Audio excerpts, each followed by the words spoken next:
What's going on, guys? Welcome back to the channel. Welcome back to another one. If you guys are stopping by the channel for the first time, please consider subscribing to the channel. And while you're at it, go ahead and smash that like button, guys. I would totally appreciate that. Well, guys, a lot going on here. California can't catch a break right now. Between their housing market, the economy, the layoffs, the stores shutting down. You guys know, I don't know if you guys have heard, but apparently Walmart's getting for like $500,000. We'll go into that later in this video, but it's actually this is actually a litigation between Walmart and or alleged litigation between Walmart and some Californians over the sale of certain products. I'm gonna go into that with you guys later in this video. And in fact, we were at me and the family, we were out just yesterday. We were having breakfast. Really good breakfast, by the way. I don't know how many people who are fans of pancakes, but like that is literally probably one of my favorite foods. But anyway, so we're having breakfast and we ran into a buddy, actually a good friend of the family, and they were asking while we were at the restaurant, they were asking if we had seen this movie called Sound of Freedom. And I haven't personally seen the movie yet. I don't know if any of you guys have. Spoiler alert, I'm gonna mention a couple things from the movie, but from what I'm hearing, it is not for the faint of heart. And, you know, there's apparently some scenes in there, or maybe the whole movie. It could be why Hollywood elites don't want people to watch Sound of Freedom. I'm just gonna put it right there like that, right? And, you know, so basically a buddy of mine, you know, who I ran into at the restaurant, and, you know, he was saying how, you know, this Hollywood movie, which is one of the few Hollywood movies that are actually going to be released since there's this whole strike going on. Further, you know, I swear that between the UPS strike and the railroad workers strike and the nurses strike, all these different strikes happening. So anyway, actors and writers, they're striking over in California, creating a huge issue. And obviously with inflation and the looming recession, this is not good for workers. But I understand, you know, they want to argue their points for fair wages and benefits. I get it. So my buddy says, hey, did you see Sound of Freedom? And I'm like, no, I hadn't seen it. And basically he was just kind of explaining to me how it hits you right in the face out the gate.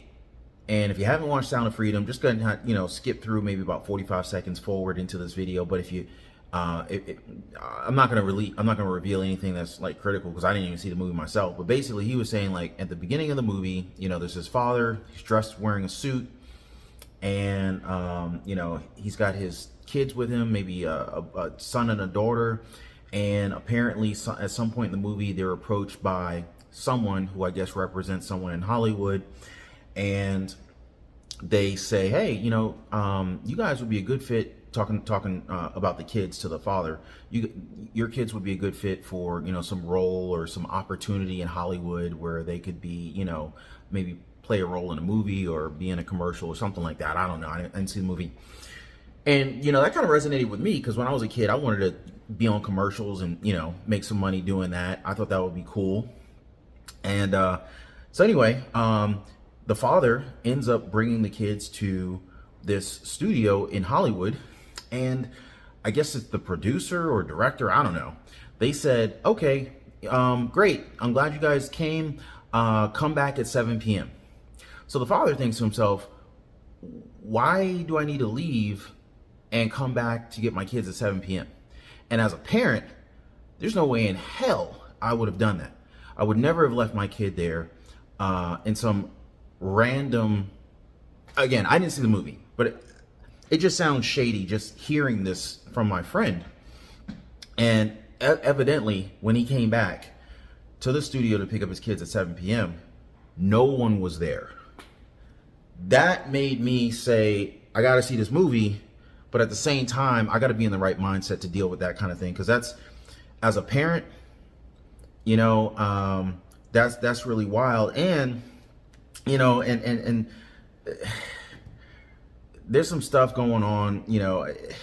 Basically, what had happened was there's this allegation that basically Mel Gibson, you know, he was warned by Hollywood after he allegedly leaked some of Oprah's secrets regarding Sound of Freedom and what Oprah's doing over in, with her different schools in Africa.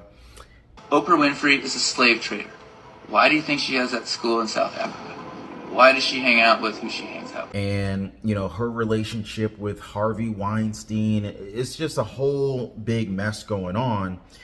And it kind of like set off a lot of people, including The Rock. He said he pretty much went off on Hollywood. The Rock went off on Hollywood. And, Mel Gibson's. This is what so many people don't understand. A big part of the confusion and shame for child victims is that the attention and the seduction from the predator, who is probably going to be somebody you know. And I like a lot of Mel Gibson's movies. Whether it was old school movies like Lethal Weapon and stuff like that. I know I'm getting off topic, but it's just wild how much is going on over in California. And this is definitely not going to sit well with a lot of people. But unfortunately, the story behind, because I actually started reading up a little bit on what that movie, The Sound of Freedom, is about. The story looks like it's probably going to reveal a lot of things that are going on in Hollywood right now that, were kind of hidden, swept under the rug, and not really discussed. So there's that. Now, Walmart allegedly illegally sold brass knuckles to Californians, and now they're slated to be slapped with a $500,000 fine, which is just kind of wild. And it says here that, it illegally sold brass knuckles to California. This is on the Los Angeles Times, indicating that, that they had sold illegal brass knuckles to Californians through its website, not even through its physical stores, which, mind you, a lot of stores are shutting down. But yeah, so basically the retailer is also prohibited from selling brass knuckles on its website and will be required to stop third-party sellers from selling illegal weapons on its platform. And that, and that kind of sucks because, as an entrepreneur myself, and I know there's a lot of business owners and entrepreneurs watching the show. You guys probably sell products, in your physical stores, maybe at the local flea market. Maybe you sell products on Craigslist, or maybe maybe you sell stuff on Facebook Marketplace or Amazon, eBay. But you can also sell stuff on Walmart's website as a third-party seller. Well, evidently there were, I guess, some sellers on Walmart's website selling brass knuckles, and that's not permitted in the state of California. So yet another black eye for Walmart on that one, unfortunately. But yeah, and that's not all, folks. But at least in a little bit of good news, Californians, they were preparing for yet another year of unrelenting drought here in 2023. But fortunately, instead of another drought in California, many Californian residents woke up to the fact that they got months of rain and some of the heaviest snowfall that they've ever seen.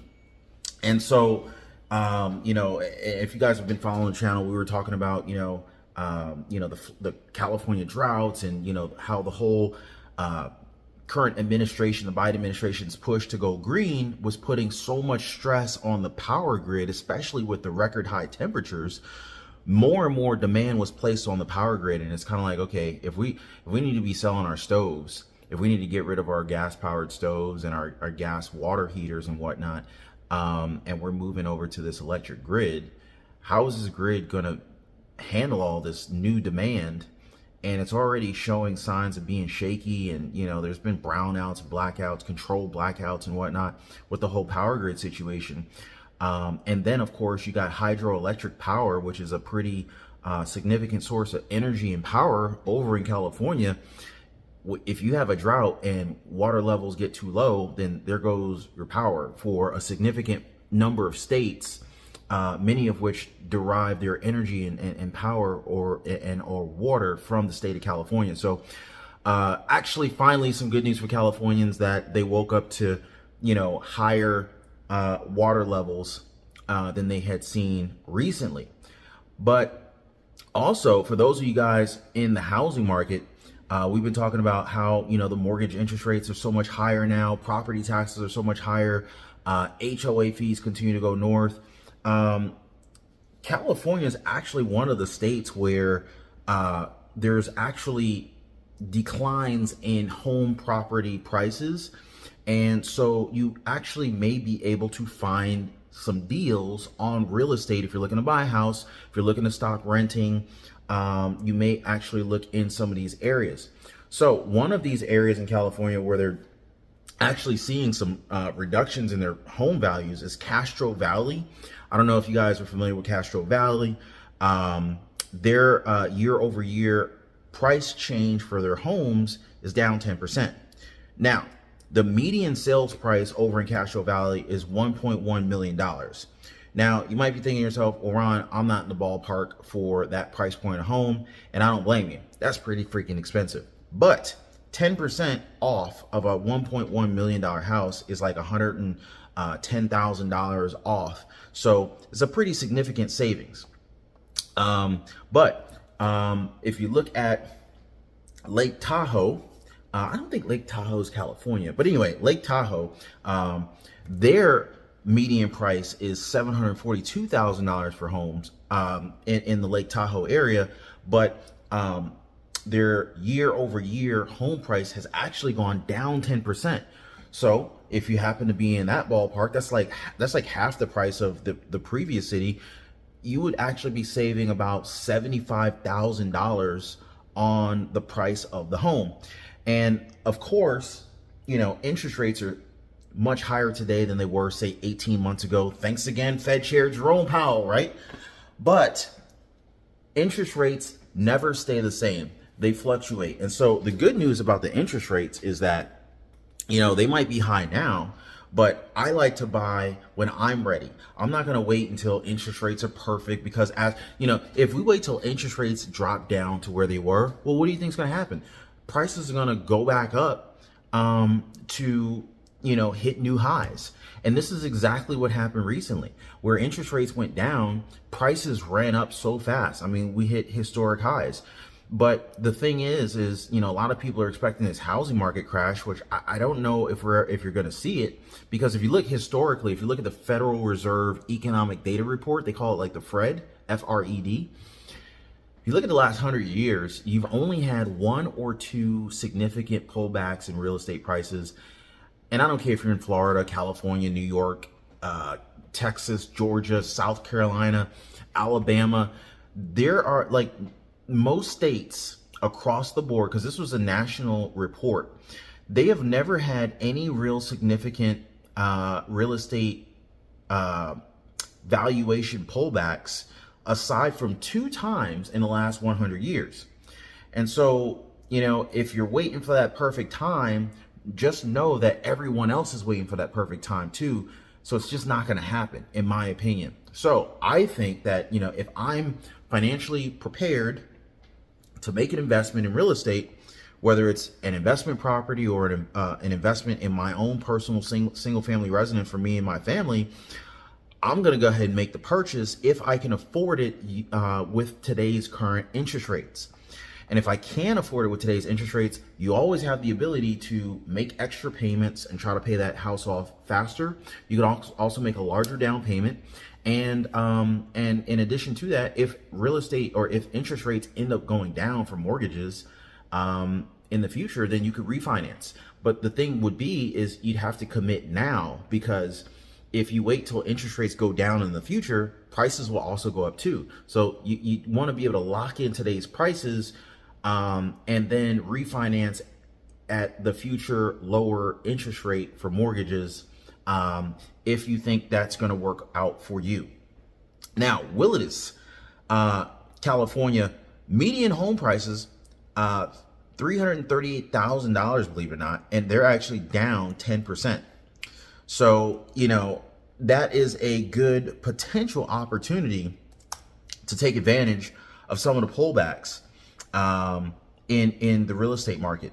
And that's probably one of the least expensive cities I've ever come across in California. Can you imagine property that you could actually buy a piece of real estate in California for 300 grand?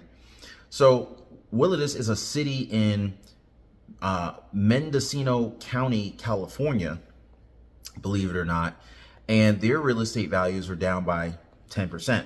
So, you know, if you're looking at properties there, $338,000, and you get like 10% discount, you're gonna save about $33,000. That's pretty significant. That's pretty significant. And so San Mateo is actually down almost 12%, but the median sales price in San Mateo is $1.7 million. So, you know, that's going to price a lot of people out of the market. But the average home price is down $221,000. Oakland, California, a little bit, it's a lot less expensive than San Mateo, but they're also down 12%, but their median sales price is $892,000 for real estate. So that sounds pretty good in comparison to San Mateo, where their median home price is like $2 million. It's like, who's got that kind of money? Unless you're a Hollywood actor, right? But yeah, so San Mateo, or excuse me, Oakland, $892,000 for median home price, and the year-over-year home price change is down $121,000. So that's pretty significant. That is very, very significant pullback. And, you know, I've talked to, you know, in the comments, I get a lot of comments from you guys talking about, you know, how expensive rent is here, how much groceries are here. And it really depends on what state you're in. Depending upon your state, that's going to have a lot to do with how much taxes you're paying. If there's state income taxes, if, you know, how much you're paying for property taxes, how much you're paying for rent. So all of these things come into account. And, you know, a lot of people now have the ability to work from home. So if you have the ability to work from home and also keep your job at the same income level, it may make sense to consider moving to a location with a lower cost of living. I mean, here we got San Francisco. San Francisco's got a median home price of $1.4 million, right? Okay, but they're down 13%. That is a tremendous discount.